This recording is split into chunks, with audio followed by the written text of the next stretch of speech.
Olá, Floripa, olá, Brasil, olá, mundo, eu estou aqui, André Patunas, e este é o Vida Inteligente em comemoração, especial de fim de ano, com palestras de pessoas renomadas, que tenham conteúdo e que possam contribuir com o nosso crescimento interior. Então, hoje eu trago aqui meu amigo e irmão Eurênio de Oliveira Júnior, que vai nos falar, explicar, dissertar, destrinchar, não sei qual é o termo mais exato, o que é, o que significa o bem, o bom e o belo. Então, deixa eu trazer ele para a sala aqui. E aí, Eurênio, boa noite, como é que você está? Boa noite, e você, como é que está? Está? Depois das pancadas, a gente se sente melhor, não é? Isso. Eurênio, então eu vou... o tema que nós escolhemos aqui para falar hoje, e eu vou deixar você à vontade para você falar o que você bem entender, não vou interferir, não vou perguntar, não vou fazer nada.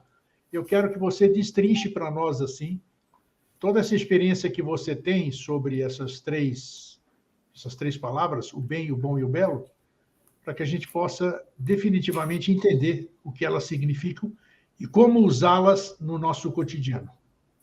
Estes três termos, palavras que estão como nominativos, né? Porque são atributos adjetivos. Né? Agora tem um cachorro aqui batido, vai com ele mesmo. Então, bem, bom, belo são constituintes da definição que o mestre deu a respeito da eubiose. Quando eu digo mestre, é o mestre do movimento ao qual pertenço, que é Henrique José de Souza. Né? Então, são três atitudes mentais coracionais que juntas se completam. Elas se completam. Bem, bom, belo. Mas o bem, o bom, o belo. Né? Estão nominativas. Estão designativas do significado que elas contêm. Então, elas atuam na alma humana e se projetam na forma. Atuam na alma humana. Então, você, por ter valores do bem, do bom, do belo, são atributos que a sua alma vai se afeiçoando e vai se formulando dentro dessa angulação, que é tríade.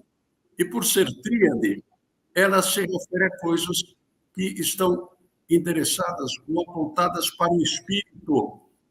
Tudo que é quatro, o quaternário, são coisas objetivas da Terra. E o que é ternário são coisas subjetivas do céu. Então, se completam os argumentos subjetivo e objetivo somados que vão apontar os atributos que você possa ter ou não. Quando você não os tem, ao bem se contrapõe o mal, o L, M-A-L. Ao bom se contrapõe o ruim. E ao belo se contrapõe o antiestético, o deformado. Por que o deformado não colabora com a alma? Porque a alma tem que se afeiçoar ao espírito, que lhe é superior. E se ela tem que se afeiçoar ao espírito, ela não pode estar compactuando apenas com coisas da terra, que são as formas. E as formas que se desviam dessa afeição. Por exemplo, quando você ouve uma bela música, a sua alma se afeiçoa ao belo, e o belo está contido na tríade superior ou espiritual. Então, elas atuam na alma estas formas. Né? São como se disséssemos a omnipotência, a omnisciência e a omnipresença, que são os três fatores de Deus, tidos desde a filosofia de Aristóteles como cânones que a Igreja adotou, né? Junto com a sabedoria de Santo Tomás de Aquino. Por isso que fala-se numa tendência aristotélico-tomista, ou seja, Aristóteles deu um filósofo que era inteligente, possuidor de conhecimento. Ele foi discípulo de Platão, como Platão o foi de Sócrates. Então, os três pensadores que mais compareceram nesta sequência foram Platão como meio, como intermediário, Sócrates como antecessor e Aristóteles como sucessor. Né? Então, Platão tinha uma doutrina muito interessante. Ele falava do mundo das ideias. Daí se dizia que ele era idealista, né? Não eram coisas concretas, era onde se buscava os padrões ou arquétipos dos quais se originavam as virtudes. Porque a virtude, por ela não existe, ela só existe quando ela toma forma. Ela é uma proposta ideológica. Então, quando Henrique José de Souza fala bem, bom e belo, ele dá os 3 atributos para o aperfeiçoamento da alma humana. Nós sabemos que a alma não se confunde com o espírito. O espírito é a essência do ser que, a rigor, não vem ao mundo diretamente, ou vem através da mônada. Mônada, que é o princípio de vida, e as mônadas estão localizadas universalmente em pontos nenhum de indicação geográfica. Então, as mônadas detêm essas qualidades. E, detendo essas qualidades, elas chamam a alma para o convívio com o espírito. Né? Vejam que aquele quadro famoso de Bouguereau, que a alma é a psique e Eros, é o afeiçoamento da alma, ou psique, para Eros, que é o espírito. Ou seja, o idílio que se passa entre a alma e o espírito. Este é o idílio que cabe ao ser humano. O ser humano precisa desse idílio, desempenhar esse idílio para se aperfeiçoar, porque o final das coisas é fazer com que a alma se funda ao espírito. Então, nós não teríamos alma no céu, mas sim Deus na terra. Esta é a expansão dos mundos. Os mundos são programados para se expandirem na infinitude, para se tornar um processo sempre eterno. Sempre eterno é o termo que diz permanentemente eterno. Então, não tem começo, não tem meio e não terá fim. Blavatsky, quando vai definir o cosmos, ela diz que o cosmos não surgiu, ele sempre existiu. Ele apareceu, diferente surgiu. Aos nossos sentidos, que estamos aparelhados através da nossa evolução, pelas diversas raças que derivam dos sistemas, existem os sistemas solares, os planetários, os globos e as cadeias onde se desenvolvem as raças. São desdobramentos. É um processo tucuístico. É uma terminologia, o tuco, o padrão, é uma terminologia que está ligada aos mistérios tibetanos. Então, a alma vai se desenvolver, vai se desempenhar nesse caminhar através dos globos que estão contidos nas cadeias, que estão contidas nos sistemas. O que é o tucuísmo? Deus se faz séptuplo para que, através dessa sequência, nós possamos ir tomando a consciência da sua existência. Não? Então, o bem, bom, belo, que são atributos, são os que nos levam à consciência espiritual, partindo da consciência material. Porque, como diz Kuthumi Lhasing, que foi um dos adeptos, né? Evoluir é transformar a vida em energia na consciência. Então, a consciência espiritual é o ápice da consciência que o homem pode alcançar. Tá? Abaixo disso, a consciência material, psicomental, ainda é uma consciência ligada ao processo humano.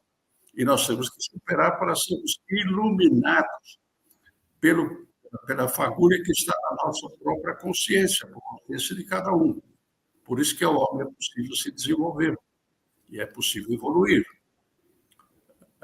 Eu fiz um trabalho recente em que eu coloco como título desse trabalho um artigo, né? Reconhecer e conhecer Deus. O primeiro passo é reconhecer a existência de Deus, ou dar uma credibilidade à existência de Deus. Você crê que ele existe. Depois que você crê, você começa a ter uma troca, um processo que não é imanente, ele é também transcendente. São dois processos que trabalham conjuntamente. Imanente é o que está dentro e transcendente é o que supera o extravasa, os limites do que está dentro. Então, imanente e transcendente são complementos para quem quer chegar a Deus. E todos nós que evoluímos queremos chegar a Deus. O ser na Terra quer chegar ao máximo de poder e de e de disponibilidade do seu físico, né?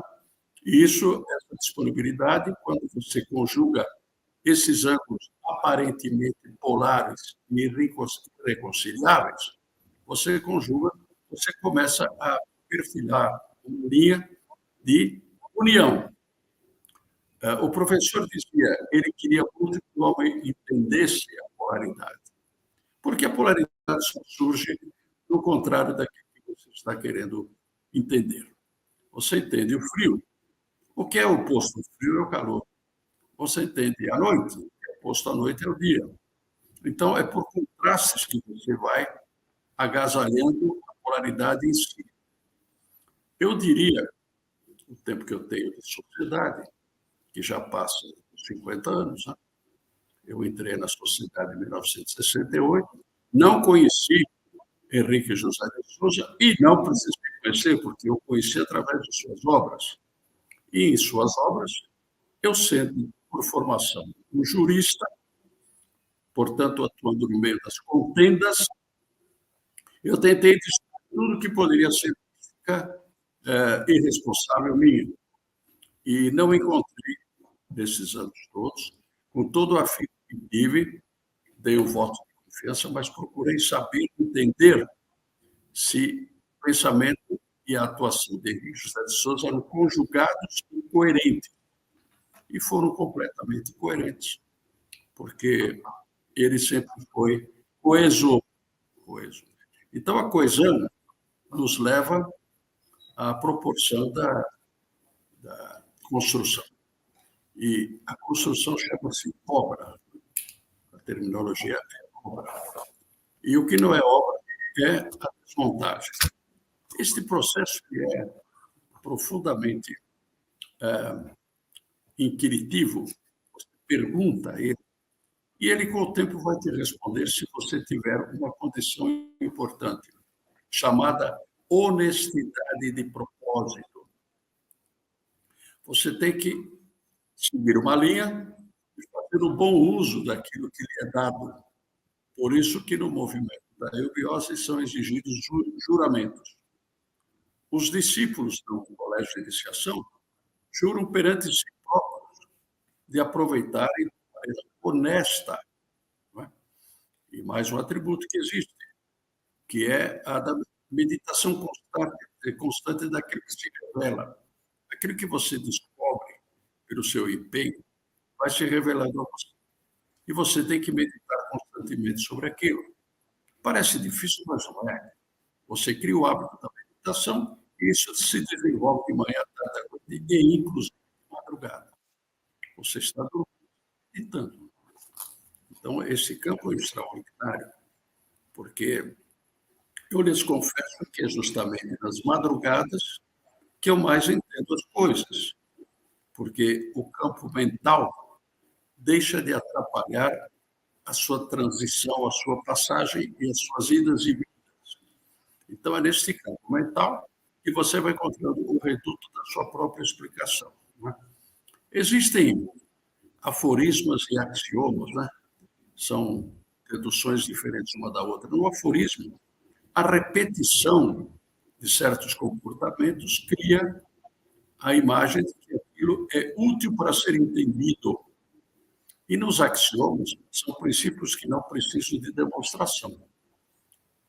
E dentro dos axiomas, existe uma relação muito estreita, que é de afinidade.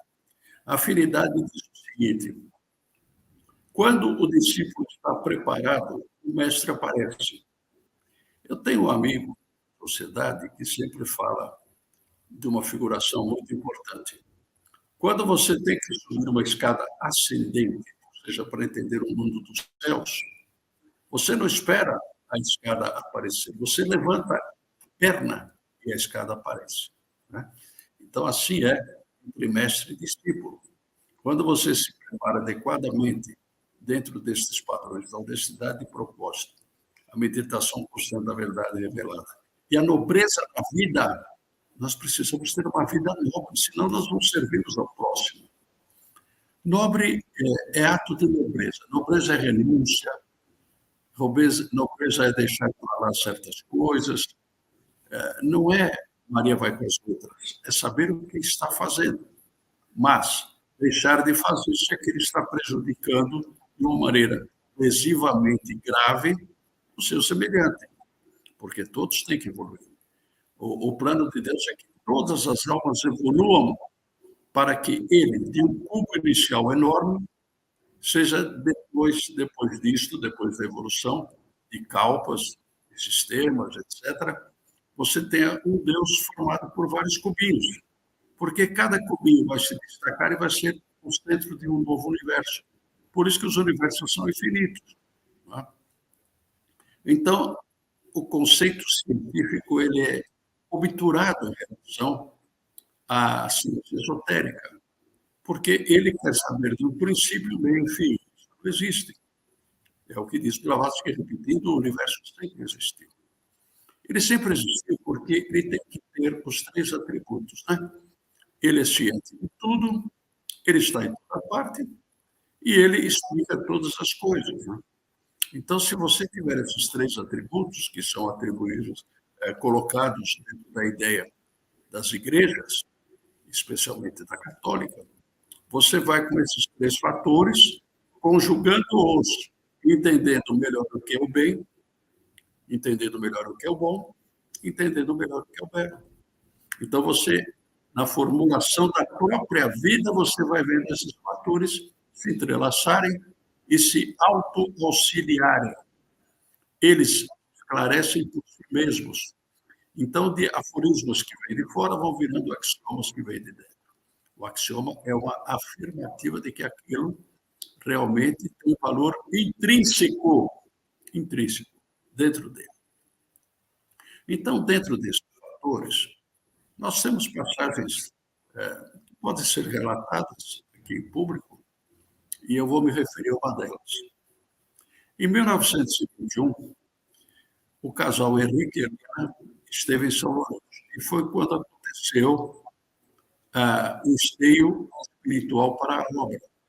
Eles foram fazer uma visita chamada Montanha Sagrada, uma montanha de São Lourenço, e lá assistiram o chamado Cavaleiro das Idades, que lhes cobrou um compromisso. Mas para que isso acontecesse, vamos dizer assim, o supremo valor espiritual que existia no Oriente, que estava contido num ser tibetano, conhecido por Sheptezum Dhamma Tuktukambog do Gegei, que é da linhagem dos Gegei, da qual também faz parte Gengis Khan, um Khan. Ele estava, certo, unido com os marambas. Marambas são discípulos que auxiliam diretamente esses seres de alta envergadura espiritual. E os marambas estavam conversando, quando de repente ele pediu que chamassem, que eles prestassem atenção num tapete que estava no meio da sala e que se queimasse um perfume de incenso chamado fatil. Nesta queima, o tapete como que se elevou misteriosamente e apareceram 2 jovens subindo esta ladeira, esta montanha, e quando lá chegaram, se ajoelharam. Todos viram o que isso aconteceu. Nesse momento, o Bogdo Khan, da linhagem, como eu disse, de Gengis Khan, que foi tido como um grande ser de massacre dos povos, né? Porque essa história dos massacres eu vou explicar um pouco daqui a pouco, né? Porque está ligado a figuras da história. Mas então, queimava-se este fatil e ele apontou para o centro deste tapete, onde estava uma montanha e os jovens subiam. Quando esses jovens se ajoelharam para prestar o compromisso que estavam assumindo, passou-se a evolução do Oriente para o Ocidente. E ele apontou e disse assim: eis os meus sucessores a quem passa o meu madeiro. Madeiro é o báculo. O báculo é a condição espiritual dos povos. Né? Então, ao dizer isto, ele recuperou o sentido da visão que estava comprometida há muito tempo. Abriu os olhos para fazer a passagem do Oriente para o Ocidente. Então, a evolução passou do Oriente para o Ocidente. Tem várias histórias e lendas no Oriente que dizem isso, né? Especialmente na Índia e no Tibete. Então, o Thakura Bey, que era o, o local de oblações e de orações do Oriente, passou a ser uma passagem, propriamente dita, do Oriente para o Ocidente.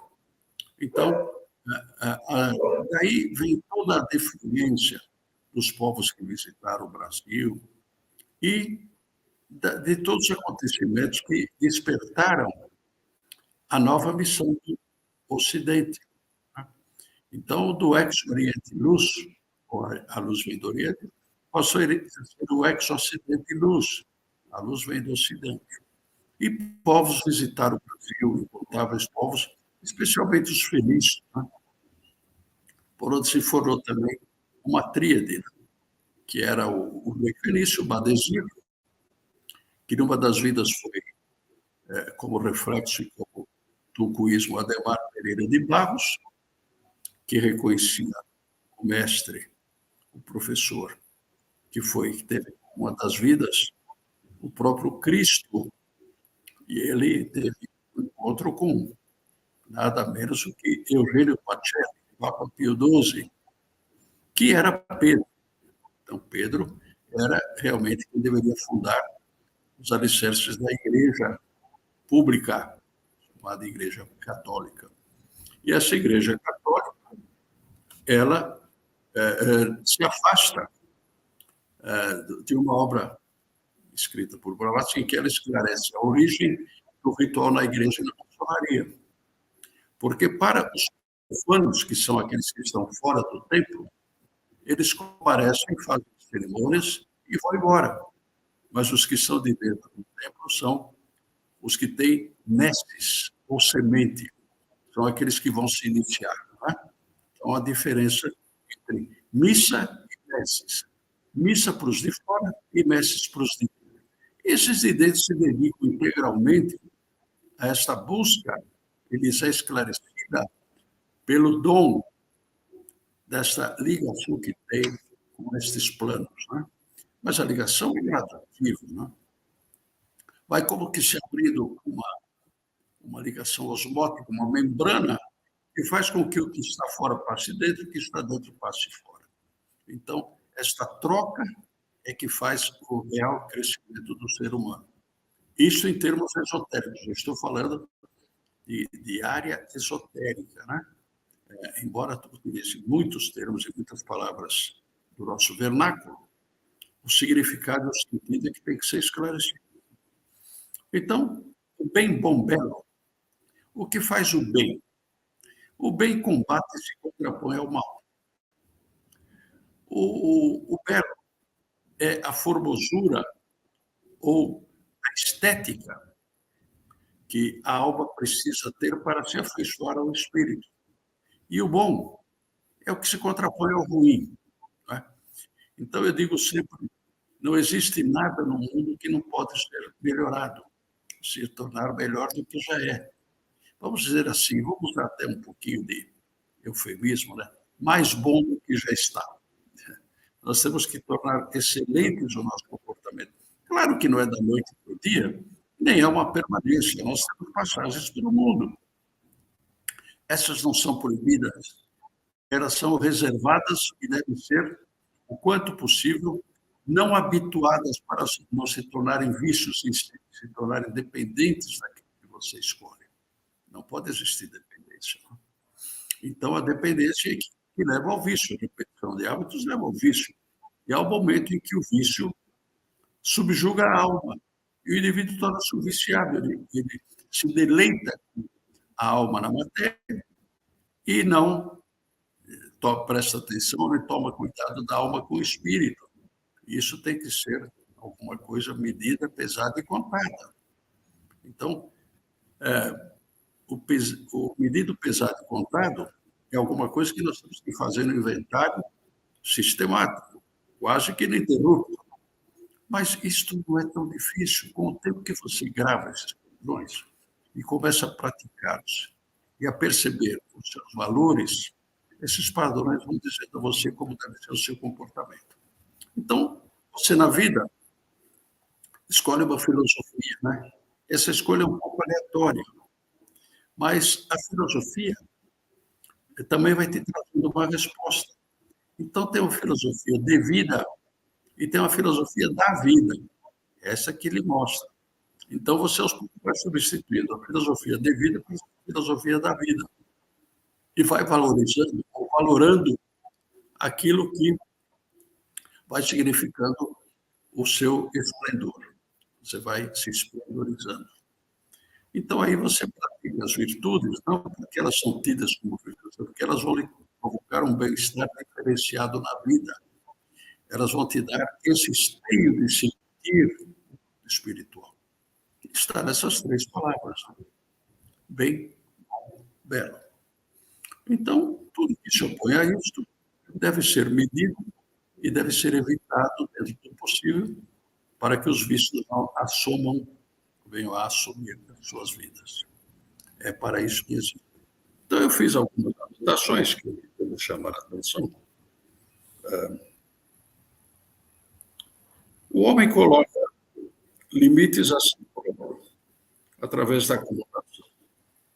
Então, a acomodação é tida no Oriente como a fonte de todos os pecados, os defeitos, né?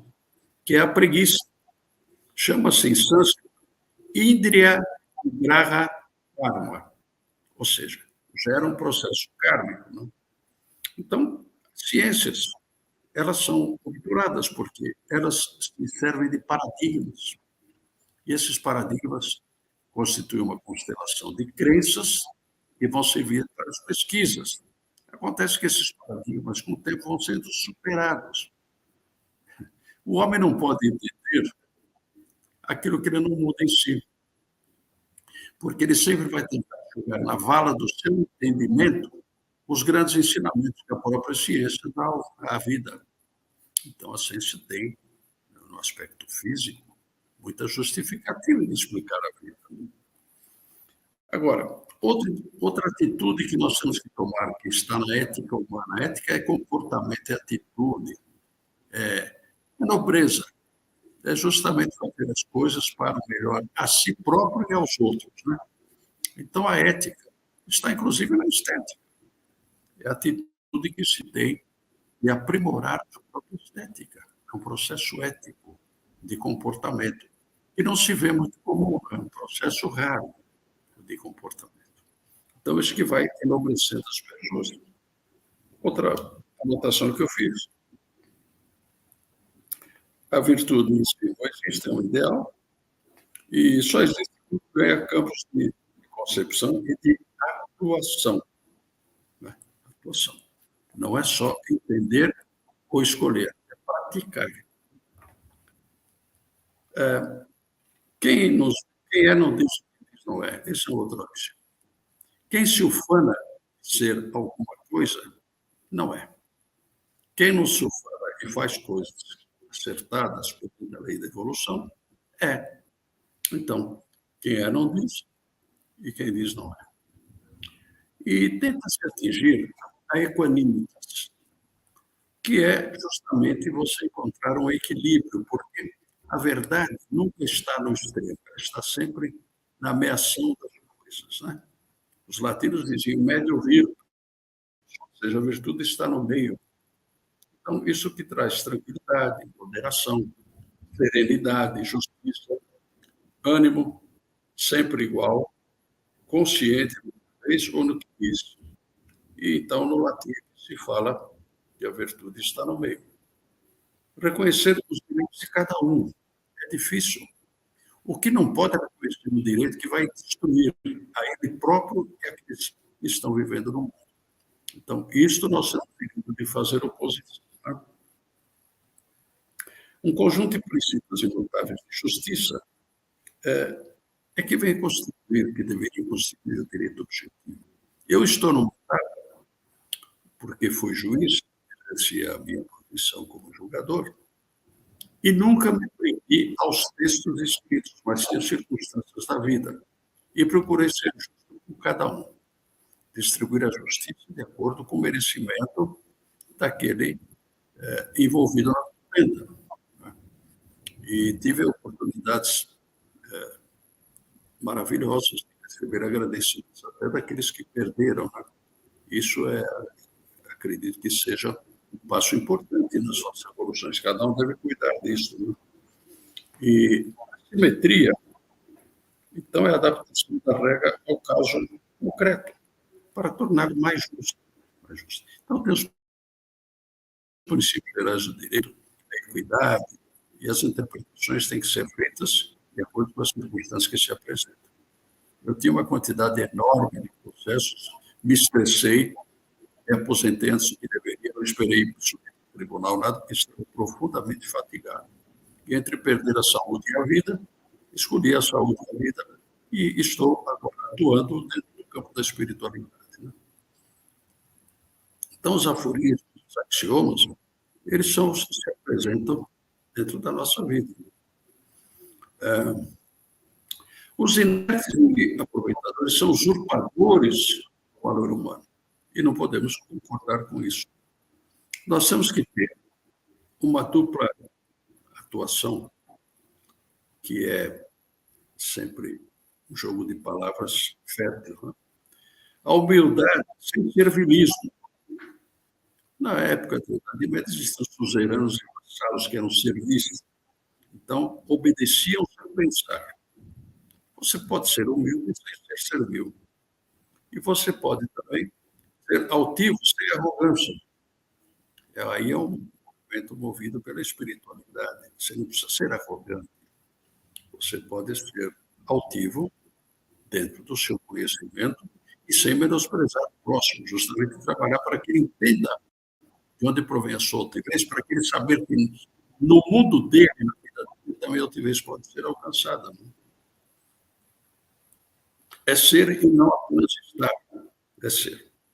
Cada um cumpre o seu dever. Evoluciona e proporciona os conhecimentos e atitudes para a evolução do próximo. Diz Henrique José de Souza, a felicidade de cada um está diretamente envolvida com a felicidade do próximo. Então, não é possível ser feliz fazendo um outro ser infeliz. Não é assim possível. Não? Então, que vive para não servir, não serve para viver. Então, nós temos que, inclusive, servir a nós próprios, aos nossos valores. Nós temos que prestar atenção nos nossos valores e enaltecê-los, sem atender uma soberba, e sem que sejamos arrogantes, mas saber que temos esses valores dentro de nós, e com isso vamos evoluir. Então, as palavras do autor, eu estava lembrando do dia, mencionadas por José de Souza. Ó tu, Senhor, que fazes entrar a noite no dia, entrar o dia na noite. A ti mais vale a pena do sábio do que o sangue do mártir. Não temos que matar. Nós temos que enaltecer os valores, fazer com que as pessoas se afeiçoem a esses valores. E também enaltecer si próprios esses valores. Todos os temos. Porque, sendo filhos do Criador, somos partícipes da própria criação. E é assim que a gente tem a atitude. Não? Então, a permeabilidade é que cria o plano da espiritualidade. É uma prática indúbita do bem, bom e belo. Eu chamaria esses três valores de os esteios da eubiose. Sempre que você estiver em dúvida, opte pelo bem. Sempre que você estiver em dúvida, opte pelo bem. E sempre que você estiver em dúvida de admirar uma deformação, opte pelo belo, que é o estético, dentro do qual está a própria ética. Então, o processo seria, em comparações humanas, de ética e estética. É assim que funciona. Portanto, meu prezado Eustáquio, esta é a mensagem que posso passar, não precisa ser mais longa que isto. Acho que o que poderia ser dito e esclarecido, a minha possibilidade de esclarecimento, que aí o valor é individual, não posso avaliá-lo, mas procuro ser claro naquilo que falo, né? Porque fiz os cursos, estudei muito a língua pátria, conheci grandes pensadores, e me afeiçoei a eles, para poder entender também a vida. Fala, meu querido. Ficou muito bom, Eurênio. Ficou ótima a sua explanação. Por isso que eu deixei você fluir no raciocínio. Às vezes isso é necessário, né? Geralmente eu intercedo e corto muito o pensamento, mas foi muito bom. Ficou muito inteligível. Eu acho que foi uma grande contribuição que você deu para o público do Vida Inteligente nesse evento em comemoração que a gente está fazendo agora no final do ano de 2022 e que serve como subsídio, né? Todo esse ensinamento que nós passamos através dos convidados serve como subsídio, serve como carga renovada, digamos assim, serve como reflexão para a gente entrar no novo ano, no novo exercício, com força total, um discernimento diferente, com uma nova consciência. É assim que a gente tem que fazer. Pensar no bem, no bom e no belo, que foi o tema da sua bela explanação. Queria te agradecer. Porque as paixões nos arrebatam e nós, às vezes, fazemos coisas que não estão conforme a evolução. Se nos arrebata, temos contra, xingamos, fazemos uma série de peripécias, né? Mas estamos pensando que todos estão tentando evoluir, mesmo os que falham e erram. Mas tem oportunidade de reparar seus erros. Agora, aqueles que não têm são nocivos à vida social. Então, a esse o combate tem que ser incessante dentro das proporções e não eliminar do polo da evolução. Não se eliminam polos. Tenta-se modificar os polos ou sair fora do raio de ação que nos prejudica. É um direito de defesa que nós temos. Mas dizer o mais acertado que temos para nós é uma responsabilidade, é um dever. O que é a diferença entre obrigação e dever? Obrigação você não tem que fazer, queira ou não queira. E o dever você abraça como alguma coisa que realmente está lhe fazendo bem. É assim. É isso. Eurênio, meu irmão, mais uma vez, saúde, sucesso, um excelente final de ano e que você esteja sempre bem. Também a você, está aqui. Eu sei que ainda teremos várias conversas antes que esse vídeo vá ao ar e nós vamos purilando melhor o que quisermos dizer para que você, pessoalmente, como meu irmão, entenda, né? Cada vez mais. Não sou eu que explico, você que entende, é diferente. Tá bom? Assim espero. Fraterno abraço e um feliz sempre, Eurênio. Até a próxima. Saúde, querido. Feliz para você também. Obrigado. Tchau.